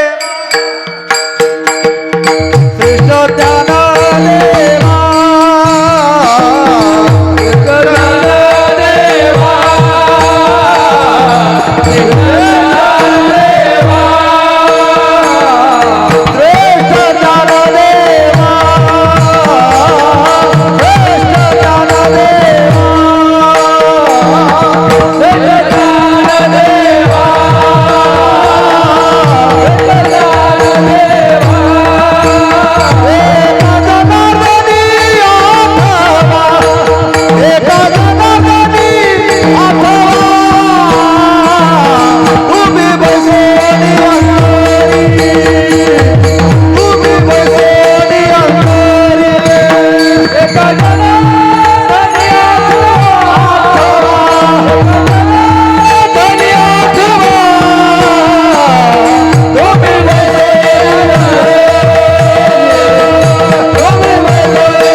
सोन्यांतरी मज जागवा निर्धारी श्रेष्ठ ज्ञानदेवा एका जनार्दनी आठवा.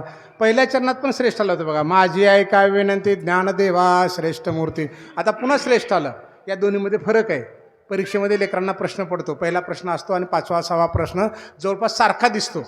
आपले लेकर काय म्हणतात विद्यार्थी परीक्षेमध्ये, नाही पहिल्या प्रश्नाचं पुन्हा जसं तसं उत्तर कशात लिहायचं.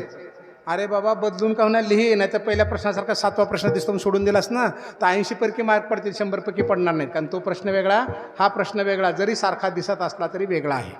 तसं पहिल्या चरणात जरी श्रेष्ठ म्हणाले असले तर त्याचं श्रेष्ठता आपण पाहिलं की विष्णूचा अवतार म्हणून श्रेष्ठ.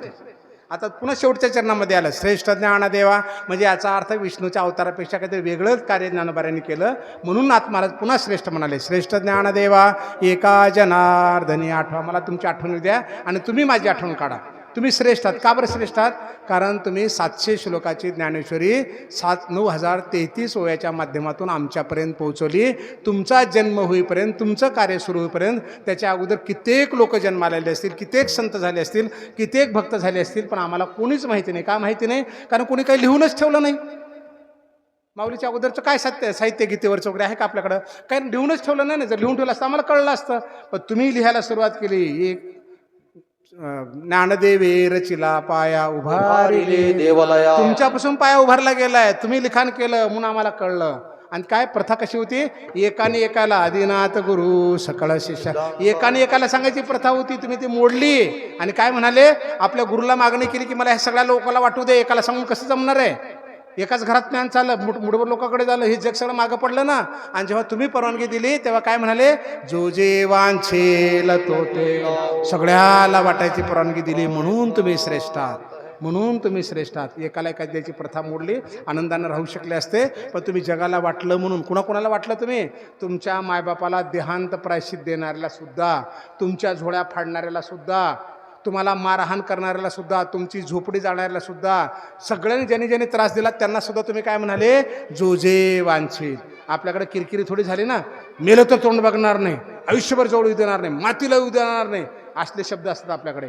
माऊलीकडे नाहीत. किती श्रेष्ठता कळलं का तुम्हाला? माऊली काय म्हणाले, जो जे वांछेल तो ते, किंबहुना सर्व सुखी. हा आपकान माझा नाही, माझे चारण बाकीचे नाही असं नाही. किंबहुना सर्व म्हणजे ज्यांनी त्रास दिला ते पण सुखी, म्हणून तुम्ही श्रेष्ठ आहे. कारण तुम्ही लहान मोठा फरकच करत नाही, त्रास देणारा सुद्धा शिक्षा देत नाही. कृष्णावतारामध्ये सुदर्शन चक्र उतरलं आणि काय म्हणाले तुम्ही, यदा यदा हे धर्मस्य ग्लानिर्भवति भारत परित्राणाय साधूना.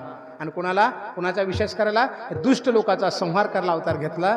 पण माऊलीने दुष्ट लोकांना सुद्धा काय म्हणाले, जे खळांची व्यंकटेश, जे दुष्ट आहेत ना त्यांना नाही मारायचं, त्यांच्यातला दुष्टपणा मारायचा, म्हणून तुम्ही श्रेष्ठ आहात. श्रेष्ठ ज्ञानदेवा एका जनार्दनी आठवा. मोठ्या भावानं तुमच्यावर कृपा केली, सगळं खरं आहे. पण आमच्यावरही कृपा करतात ना मोठे भाव, नोकऱ्या करतात, शेतात कामं करतात, लहान भावाला शिकवतात, नोकरी लागली की भावाकडे बघायला येत नाही. पण तुम्ही काय म्हणाले, एवढं लिखाण झाल्यानंतर किंबहुना तुमचे केले, तुमच्यामुळे झाले निवृत्तीनाथा. कारण श्रोत्यामध्ये निवृत्तीनाथ बसतात. आणि काय म्हणता तुम्ही, म्हणे निवृत्ती दासू. मोठ्या भावाचा दास म्हणता स्वतःला. झोपडीचं दार बंद केलं, लोकांनी तुम्हाला मारलं, एवढं लिखाण केलं, सगळी भिंत चालवली, रेड्या बोलवला, त्याच्यानंतर मारहाण केलं, दार बंद केलं, जगाचं ऐकलं नाही. पण छोटी मुक्त आहे तुमच्याकडे. आणि काय म्हणाले, दादा दार काढ, ताटी उघडा ज्ञानेश्वर. आपल्या बहिणीचं ऐकलं, तुम्ही महाविष्णूचा अवतार आहात, सगळं ऐकलं ना. छोटीशी बहीण आहे ना, पण तिचं ऐकलं तुम्ही. एवढे मोठे आहात, एवढे श्रेष्ठ आहात की आपल्या बहिणीचा मान सन्मान केला तुम्ही. आमची बहीण पण सांगते आम्हाला येऊन, दादा बांधासाठी नको भांडू, इरीच्यासाठी भैया नको भांडू दादाला.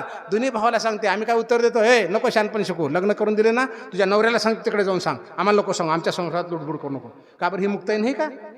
आमच्यासाठी मुक्ताईच आहे ना. मग ज्ञानोबा तुकोबाचं नाव घेतो तर त्यांच्या मुक्ताईप्रमाणे आपण वागावं ना.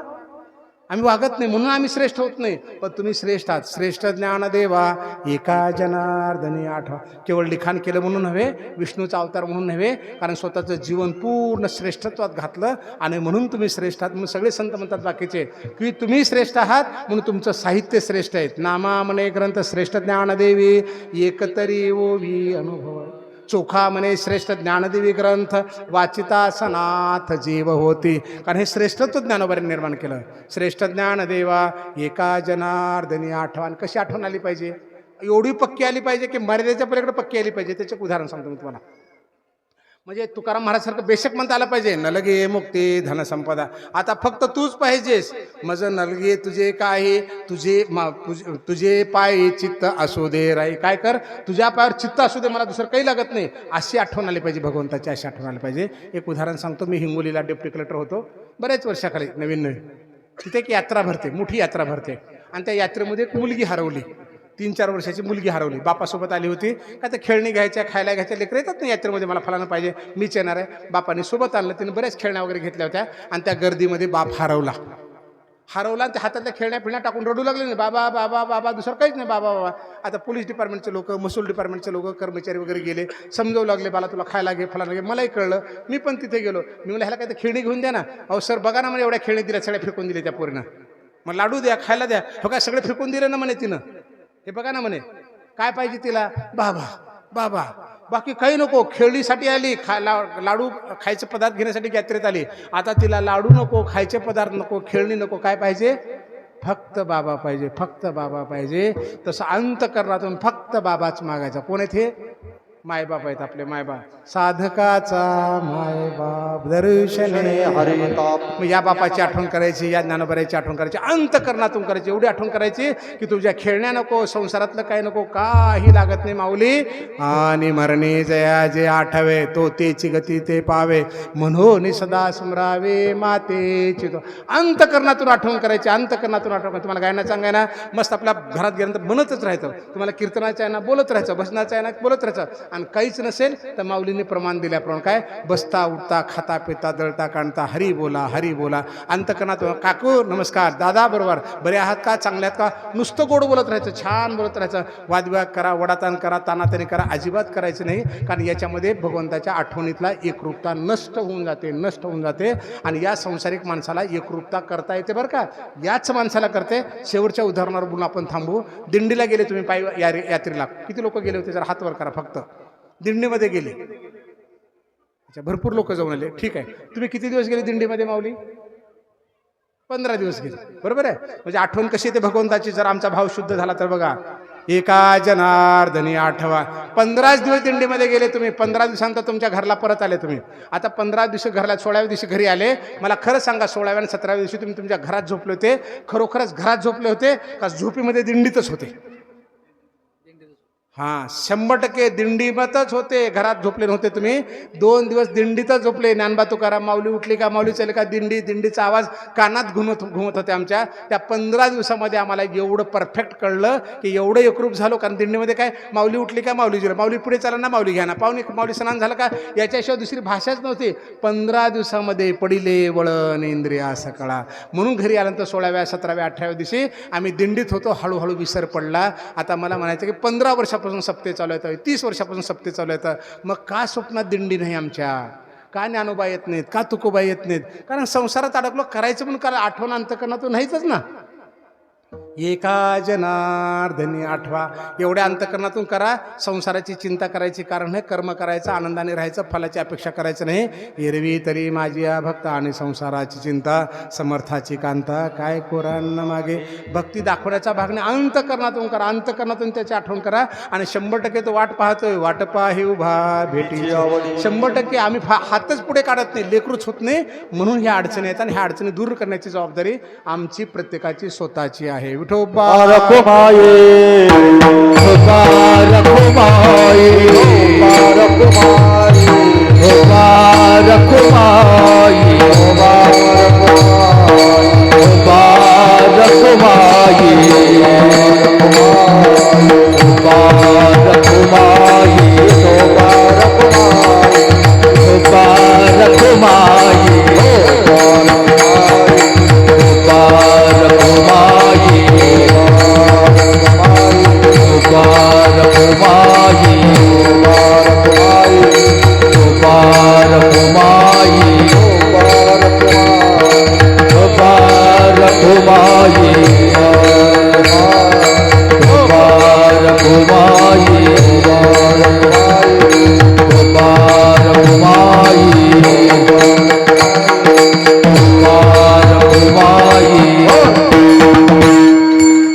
माझी ऐका विनंती. ज्ञानदेवा श्रेष्ठ मूर्ती नाथ महाराजांनी माऊलीला विनंती केली, माऊली तुम्ही श्रेष्ठ आहात, विनंती ऐका. कारण ज्ञानोबारायांचे लेकरू मानतात नाथ महाराज, मग त्यांना बिना परवानगीची विनंती करता येते. अगदी त्याप्रमाणे आपण संतांचं लेकरू व्हावं, माऊलींचं लेकरू व्हावं. 100% आपल्याला अधिकार गाजवता येतो. आणि जर आम्ही लेकरू नाही झालं, मोठेपणात उड्या मारत राहिलो, तर आम्ही माऊलीचं लेकरू नाही झालं तर विनंती ते ऐकणार नाही. थोडक्यामध्ये मोठेपण टाकून द्यायचं आपल्याला. म्हणून थोरपण परा सांडे जे वित्वत पियाग विषय जय जगा धाकुटे होई जे ते जवळी कमाजी. मोठेपण टाकून द्या आणि सप्ते करा. सगळ्या गोष्टी चांगल्या येतात, पण मोठेपणासाठी काहीही करू नका. कारण पदरात काहीच पडत नाही. इथून सांगायचं माईकमध्ये येऊन, सकाळचा नाश्ता यांच्यातर्फे, नकाच्या नादाला लागू. दुपारची पंगत यांच्यातर्फे, त्या पॉम्पलेटमध्ये नाव एवढी देणगी दिली, फलाना दिलं, पंगत घेतली, साऊंड सिस्टीम फुकट दिली. अरे बाबा, एवढं चांगलं करतोस, कशाला त्या नावाच्या नादाला लागलास? कारण याच्यामध्ये श्रेष्ठत्व येत नाही आहे. भगवंत आपल्यावर कृपा करत नाही. तुम्हाला पटत नसेल असं का बरं? माऊलींना विचारा. त्यासाठी ज्ञानेश्वरी वाचा. माऊली असं म्हणाले, नाना करशी वळू आपुले पांघुरबी पेरिले तैसे झाकी निपजले दान पुण्य. आम्ही शेतकरी आहोत ना.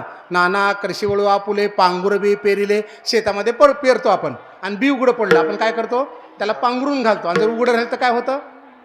किडे मुंग्या खाऊन जातात. त्याला कोंबेच येत नाही, त्याला मोडच फुटत नाही. त्याला लक्षात आलं का? तैसे झाके निपजले दान पुण्य. अगदी त्याप्रमाणे दान पुण्य झाकून ठेव, म्हणजे मग माझी कृपा होईल. लक्षात आलं का? म्हणून त्यांच्या कृपेसाठी झाकून ठेवायचं, उघड नाही करायचं. माझी ऐकावी विनंती ज्ञानदेवा श्रेष्ठ तुम्ही बै सोने अंतरी मज जागवा निर्धारे. माऊलीला आपल्या हृदयात घ्यायचा असेल ना, तर आपल्यातला नको तो भाग म्हणजे काम, क्रोध, ईर्ष्या, द्वेष, मत्सर काढून टाकावे लागतात. ज्याचा भाव शुद्ध झाला दुरी नाही देव. त्याला 100% भगवंत आपला आहे. फक्त आपला भाव शुद्ध करा. आपल्या हातामध्ये आहे. मी तर तुम्हाला सांगितलं की आपल्या संसारात बसून राहा. काम नसेल बाहेर तर विनाकारण खाणं पिणं, चहा पाजवणं, भजे खाणं हा प्रकार न करता आपल्या घरात बसून जर राहिलात ना, 4-5-50 रुपये वाचतील, वेळ वाचेल आणि लेकरं बाळं घरात अभ्यास करतील. घरात किरकिरा होणार नाहीत, वाद होणार नाहीत आणि बाहेरचाही वाद टळेल. मग किमान आपल्या घरात तरी बसायला सका. तुम्ही बाई सोने अंतरी मज जागवा निर्धार. तुम्ही सत्ताधारी प्रपंच करावा बाहेर. माऊली जशी सत्ताधारी आहेत तसं 100% आम्हाला कुठली ना कुठली सत्ता आहे. 2 एकर शेतावर असेल, बायकोवर असेल, नवऱ्यावर असेल, लेकरावर असेल, मायबापावर असेल, कुठली ना कुठली कळत न कळत सत्ता आमच्याकडे आलेली आहे. त्या सत्तेचा कुठल्याही परिस्थितीमध्ये दुरुपयोग करता कामा नये. ज्ञानेश्वर माऊली ज्ञानराज माऊली तुकाराम. ज्ञानेश्वर माऊली अभंगाचा अर्थ असाच असेल असा नव्हे. माझ्या अल्पबुद्धीला जसं सांगताना सांगितलं, चूक भूल क्षमा असावी. कीर्तन संपल्यानंतर कोणी माझ्या पाया पडायला येऊ नका, कारण वारकरी संप्रदायामध्ये कीर्तन करायच्या पाया पडा असं कुठेही लिहिलेलं नाही. पंढरीशी नाही कोणा अभिमान पाया पडे जन. एकमेकांच्या पाया पडाव हा नियम आहे. आणि माऊलींनी सांगितलं ज्ञानेश्वरीमध्ये, पूजता डोळा न देखावी स्वकीर्ती कानी न ऐकावी. मी अमुकाय शिनो हावी शे चिलो का तेच सत्काराची की गोटी की आद्रेशी दिली बेटे मरणेशी साठे नमस्कारिता. माऊली म्हणाले, माझा भक्त तोच होऊ शकतो त्याला पूजा सत्कार आदर केलेला आवडत नाही. आणि कोणी जर पाया पडलं मरणेशी साठी नमस्कार का, त्याला मरण यातना झाल्या पाहिजेत. म्हणून कीर्तन चालू असता की संपल्यानंतर कोणी पाया पडू नका. कोणी जर पाया पडलं तर मी एक वेळेस जेवण घेत नाही, मला भूक लागते. तुम्हाला हात जोडून विनंती, माझ्या पाया पडू नका. बुका घेतला नाही, हार घेतला नाही, गैर वाटू देऊ नका. कारण तुकोबाराय म्हणतात, बुका लावू नये भाळा माळ घालो नये गळा. तुका म्हणे द्रव्य घेते देती तेही नरका जाते. द्रव्य देणं घेणं म्हणून कुणीही मला नाव ठेवू नका की बुका का लावून घेतला नाही. शेवटचा मुद्दा, इथं पॉम्पलेट होतं, मी पॉम्पलेट हातात घेतलं नाही, गैर वाटू देऊ नका. कारण पॉम्पलेट घेतले कुणाचं नाव वाचावे लागतात. कारण तुकाराम महाराजांचं प्रमाण आहे, अजिबात नाही. वर्णावी ती थोरी एका विठ्ठलाची कीर्ती मानवाचे सांगून आहे. कीर्तनकारांना फक्त भगवंताचं आणि संतांचं नाव घ्यावं म्हणून मी पॉम्पलेट घेतलं नाही. मी कुणाचे नाव वाचणार नाही. 11 लाख रुपये तुम्ही खर्च केले, तुमचे नावं तुम्ही घेत राहा, मी घेत नाही. क्षमा असावी, चूकबोल क्षमस्व. श्रोता, गायनाचार्य, मृदंगाचार्य आणि संयोजक या सगळ्यांचे मनपूर्वक आभार. चूकबोल क्षमस्व. विठ्ठल जय जय.